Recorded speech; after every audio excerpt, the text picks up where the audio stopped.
shall we at this point talk about Canada and the Canadian general election, which has happened and concluded, and Mark Carney's Liberal Party won that election in Canada. It's an absolutely stunning comeback, which has been fueled by Donald Trump's, well, annexation threats and trade war. It is funny, but that is what he's been saying. President Trump talking about Canada being the 51st state. We know about tariffs as well. And the Liberals, until about January, looked like they were going to be absolutely done at this election, but they have clawed back a kind of being 25 points down in the polls. Andy, this is about standing up to Trump, isn't it, this election victory?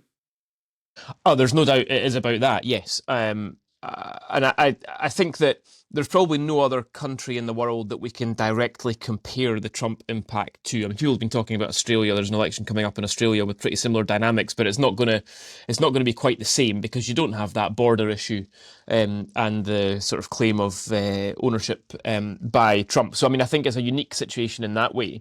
But I think there are other lessons that we can derive from it. I did a little bit of work 19 years ago on the first Stephen Harper campaign when he became Prime Minister. And Poilievre, actually, the Tory leader, the now non-Tory leader, Pierre Poilievre, actually became an MP just the election before. So big events can change elections, and I think that's clear. That's one lesson for us as we come up to Holyrood next year. Not likely to be a Trump event that's going to change our election, I don't think, but big events can definitely change elections. But the interesting thing, just when Geoff was talking there about politicians being publicly clear, I think that sometimes our politicians in this country don't really quite appreciate the benefits and the credit they might get from the electorate by actually just speaking directly and straight about stuff and not speaking with forked tongue all the time, which too many of our politicians do. Poilievre was actually a very successful Conservative leader, and had it not been for the Trump situation, would have been Prime Minister today. But he was a very, very straight-talking Conservative leader. Really smart, really bright, but very, very straight-talking. Didn't obfuscate, didn't hum and haw about anything. Got asked a question, gave the answer. Got asked what he thought, told people what he thought. Now, actually, despite all the Trump stuff, the Tories actually went up in both vote share and seats in that election in Canada. They didn't do that badly. They did okay. Poilievre incredibly lost his own seat. But they did okay. But so did the Liberals, because Carney comes in and he starts talking incredibly straight about Trump. I mean, this was an election where people really, you couldn't come to the end of that election campaign and not know what Mark Carney and Pierre Poilievre thought. And they were rewarded. The Liberals went up in vote share and in seats. The Conservatives went up in vote share and in seats. The small parties got obliterated, including the Quebec nationalists, interestingly. Maybe a Canadian nationalism effect coming on board there as well and hurting the Quebec nationalists as well. And the big parties did well. There is no insurgency party in Canada because that insurgency vote was effectively taken care of by the big traditional incumbent parties. So it's a bit of a lesson for our parties here, for the Tories and Labour here in particular at Westminster, that maybe, the rise of an incumbent party like Farage, maybe that wasn't inevitable. Maybe it's their fault. Maybe it's because they have not spoken straight and been clear with people about what they think on issues exactly like net zero. So there are a lot of lessons from Canada, and I don't think it reflects brilliantly on how we're doing things over here at the moment, I have to say. Can I first ask a question and I'll make an observation? You said the Tories in Canada. Now, there's a thing. I didn't think you called them Tories elsewhere other than the UK. Do you, Andy, as a stalwart Tory? They do in Canada. Do they? Yeah. I mean, the Conservative Party of Canada is actually relatively new. So it's a bit of a legacy that they call them Tories, because the old Tory party in Canada was the Progressive Conservatives, which, again, interestingly, from the point of view of us here in the UK, the Progressive Conservatives got obliterated about just over 30 years ago, and then folded and were eaten up by a party called Reform, led by, partially led by Stephen Harper, who I mentioned before. So it's actually a new Conservative party that's kind of eaten the old one and then reinvented itself. But yeah, the Tory colloquialism is not unusual there either. I don't want to add to your excellent analysis, Andy. You've got a lot of knowledge of Canadian politics, but I had a couple of thoughts. Firstly, when Donald Trump publicly endorsed Mark Carney's opponent, I just thought Mark Carney must have been rubbing his hands. I mean, brilliant. Exactly what you need. And a disaster for the Conservatives. That.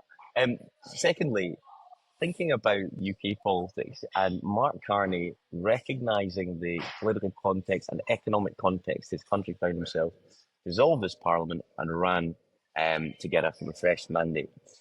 What would have happened had Gordon Brown, after the 2007-8 financial crash, he was viewed as the man that saved the financial system, the global financial system at this point. He was being lauded internationally, had just gone for it, pushed the button and gone for an election. I said, we wouldn't have gone through the David Cameron years and potentially even the Boris Johnson years, I wonder if Gordon Brown sits here quietly contemplating ruining the decision not to go for an election. It is a good point. I think I got a bit of respect for Carney to be voted leader and just go for it, push the button and win. It was after I met him at Butte House that time. I think he was inspired. Is that what it was? Oh my days! Yeah. What was he like in that meeting, Geoff? What were you chatting about? It was about our plans for a currency union. He didn't, not as well as we'd hoped. What I would say, what he said in private, and then there was this public briefing afterwards. The press ran away with it. I just think that it's all the press's fault, obviously, always. I mean, it's journalists. If you'd been around, Calum, I'm sure that would have never happened. No. Of course not. We just report the news, Geoff. That's all we do. Yeah. Right, crack on. A couple of other thoughts as well, just before we get to Adam Bolton. The Scottish Greens are going to field a candidate in the upcoming Holyrood by-election in Hamilton.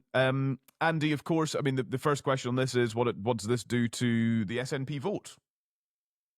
Well, I mean, it doesn't help it. I think that's probably... I think we can probably say that for sure. I think the big question is, does it harm the SNP vote enough to make this by-election interesting? I'm not sure what the answer is to that question, to be honest with you. I think Geoff's hailing another coffee. Don't worry. No. I just saw somebody I knew. Sorry. Oh, fine. This is. I mean, Holyrood Sources live from Starbucks. We're hearing it all. Where are you off to? Grande skinny latte, please. Yes, all of that. Geoff fails to realise there is a mute button for these particular moments. Right. So your question is whether it'll make the by-election actually interesting. Yeah. Look, the by-election should obviously be the by-election should be interesting. Because in the middle, towards the end of a fourth term of SNP government, with Labour having done well last year at the general election, clearly this should be an interesting by-election, and it should be, if political gravity was observed, it should be a massive victory for the Labour Party, right? So, and it looks like it's not going to be that, and certainly I would think every piece of bookies' money will be going on an SNP win at the moment. I think the interesting thing about the Greens is whether or not they dent the SNP's vote enough to actually make this interesting. Certainly, SNP HQ would rather the Greens had not stood. I mean, let's put it that way. That's fairly obvious. Yeah, fair. First of all, Geoff, was that a podcast listener that was saying hello to you in Starbucks? Do you know what? It was a guy. It's a business guy I know from Aberdeen. He's down. It was the girl from Orkney. Remember? He's just offering me. He's just on his way to Gleneagles, saying we've got like somebody's pulled out from their 4-ball. Would you like to come? Oh God, that was amazing. I know, it'd be amazing. Tell him I can be there by 11, Geoff. You tell him. Yeah. Anyway, Geoff, sorry. What were we talking about? We're chatting about the by-election in Hamilton and the Greens putting up a candidate, which the conventional wisdom is this splits the nationalist vote, and does that harm the SNP? Not really. I don't think. Yeah. I mean, on the margins, yes. I mean, look.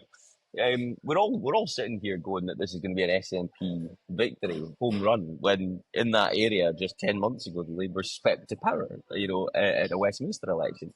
It just shows you how the worm has turned and how much things have changed in our politics. But I don't think that'll make much difference. I would have thought to the SNP vote. This will be a very interesting election, not for the SNP Labour fight. I think it's going to be a very interesting election for what we're about to talk to.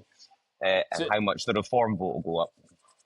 It's interesting listening to Geoff's answer there. I think we can all reflect, and I think all listeners will think the same thing, which is that instead of listening to my answer, Geoff was talking to somebody in Starbucks. Yeah. Well, there you are. Imagine that. Okay. What did you say? What did you say in response? Well, you'll need to listen. You'll need to just listen back, listen Geoff. back. Give us I'm some not clicks. stupid. Don't listen to what we say. I feel sorry for the people that have to do that at home. Uh,